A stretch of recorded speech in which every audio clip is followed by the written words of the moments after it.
ಮಳೆ ಮತ್ತು ಬೆಳೆ ಭವಿಷ್ಯವನ್ನ ಹೇಳುವ ನವಧಾನ್ಯಗಳ ಮೊಳಕೆ. ಚಳ್ಳಕೆರೆ ನಗರದ ಶ್ರೀ ವೀರಭದ್ರ ಸ್ವಾಮಿ ಜಾತ್ರೆ ಅದ್ಧೂರಿಯಾಗಿ ಜರುಗುತ್ತಿದ್ದು, ಕಂಕಣ ಧಾರಣೆಯ ದಿನವೇ ಮಳೆ ಬೆಳೆ ಭವಿಷ್ಯವನ್ನ ಹೇಳುವ ನವಧಾನ್ಯಗಳ ಪೂಜೆ ಇಲ್ಲಿ ವಿಶೇಷವಾಗಿರುತ್ತದೆ. ಈ ವರ್ಷದ ಮಳೆ ಮತ್ತು ಬೆಳೆಯ ಬಗ್ಗೆ ತಿಳಿದುಕೊಳ್ಳಲು ನವಧಾನ್ಯಗಳನ್ನು ನಗರದ ಶ್ರೀ ವೀರಭದ್ರ ಸ್ವಾಮಿ ದೇವಸ್ಥಾನದಲ್ಲಿ ಕಂಕಣ ಧಾರಣೆಯ ದಿನ 9 ಧಾನ್ಯಗಳನ್ನು ಶೇಖರಣೆ ಮಾಡಿ ಹೊಸ ಮಡಿಕೆಯಲ್ಲಿ ಗೊಬ್ಬರದೊಂದಿಗೆ ಹಾಕಿ 9 ವಿವಿಧ ಧಾನ್ಯಗಳ ಆಧಾರದ ಮೇಲೆ ಮಾಡುವ ಪೂಜೆ ಪದ್ಧತಿಯು ಪ್ರಮುಖವಾಗಿದೆ.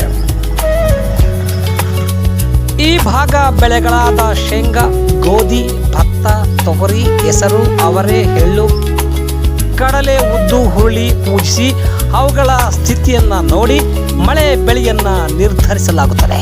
ಪುರಾತನ ಕಾಲದಿಂದಲೂ ಈ ದೇವಸ್ಥಾನದಲ್ಲಿ ಈ ಪದ್ಧತಿ ಅಳವಡಿಸಿಕೊಂಡು ಬಂದಿದ್ದು, ನವಧಾನ್ಯಗಳಲ್ಲಿ ಯಾವ ಪೈರು ಸೊಗಸಾಗಿ ಬರುತ್ತೋ ಆ ಬೆಳೆ ಈ ವರ್ಷ ಉತ್ತಮವಾಗಿ ಬರುತ್ತೆ ಎನ್ನುವ ಇಲ್ಲಿನ ನಂಬಿಕೆ ಇದೆ.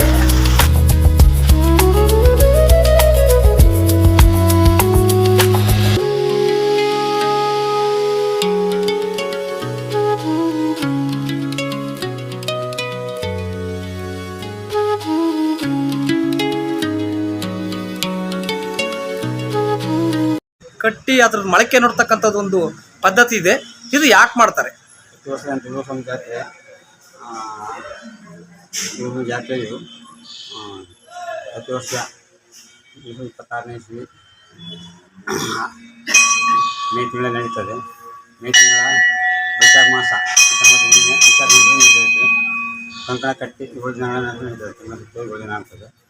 ಕಂಕಣ ಕಟ್ಟಿದ ದಿನ ನವಧಾನ್ಯ 9 ಧಾನ್ಯವನ್ನು ತಂದು ಗೊಬ್ಬರದಲ್ಲಿ ಮಿಕ್ಸ್ ಮಾಡಿ ಹಾಕಿರ್ತದೆ. ಅದು 7 ದಿನಗಳ ನಂತರ ಮೊಳಕೆ ಆಗುತ್ತೆ. ನನ್ನ ಬಿಸೋರಿಗೆ ಮೊಳಕೆ ಆಗುತ್ತೆ. ಯಾವ ಧಾನ್ಯಗಳು ಚೆನ್ನಾಗಿ ಬರುತ್ತೆ ಅದು ಬೆಳೆ ಆಗುತ್ತೆ. ಪ್ರಸ್ತುತಿ ಮೊದಲಿಂದ ಪ್ರಸ್ತುತಿ ಇದೆ. ಮುಂಗಾರು ಮಳೆ ಪ್ರಾರಂಭ ಆಗುತ್ತದೆ. ಪ್ರಾರಂಭ ಆದ ತಕ್ಷಣ ಯಾವ ಬೆಳೆ ಚೆನ್ನಾಗಿ ಬರುತ್ತೆ ನಮ್ಮ ಭಾಗದಲ್ಲಿ ಅನ್ನೋದು ಪ್ರತೀತಿ. ಕೃಷಿ ಯಾವ ಮೊಳಕೆ ಚೆನ್ನಾಗಿ ಬರುತ್ತೆ, 9 ಧಾನ್ಯಗಳು ಯಾವ ಚೆನ್ನಾಗಿ ಬರ್ತವೆ ಆ ಬೆಳೆ ಚೆನ್ನಾಗಿ ಬರ್ತವೆ ಅಂತ ನಂಬಿಕೆ ಇದೆ.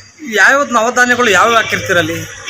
ರಾಗಿ, ಜೋಳ, ಗೋಧಿ, ಸಜ್ಜೆ, ಶೇಂಗಾ, ಒಟ್ಟು 9 ನವಧಾನ್ಯ ಎಲ್ಲ ಆಗುತ್ತೆ. ಹುರುಳಿ, ಸಜ್ಜೆ ಎಲ್ಲ ಪ್ರತಿಯೊಂದು. ಆ ನವಧಾನ್ಯಗಳಲ್ಲಿ ಯಾವುದು ಚೆನ್ನಾಗಿ ಮೊಳಕೆ ಬರುತ್ತೋ ಆ ಬೆಳೆ ಚೆನ್ನಾಗುತ್ತೆ ಚೆನ್ನಾಗಿ ಬರ್ತದೆ ನಂಬಿಕೆ ಇದೆ. ಇದು ಎಷ್ಟು ವರ್ಷ ಕಾಲದಿಂದ ನಡ್ಕೊಂತ ಬರ್ತಿದೆ? ಮೊದಲಿಂದ ಒಂದು 5 ವರ್ಷದಿಂದ ದೇವಸ್ಥಾನ ನಂಬಿಕೆ ಬರ್ತೀವಿ.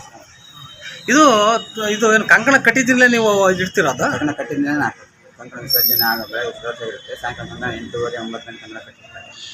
ಎಲ್ಲ ಆಯ್ಗಾರು, ಕಳ್ಳೆಗಾರು, ಉದ್ದೇಶವಂತರು, ಸ್ವಾಮಿಗಳು, ಮಠಸ್ಥರು ಎಲ್ಲರೂ ಬಂದು ಕಂಕಣ ಕಟ್ಟಿದ ನಂತರ ಅದು ನವಧಾನ್ಯಗಳಿಗೆ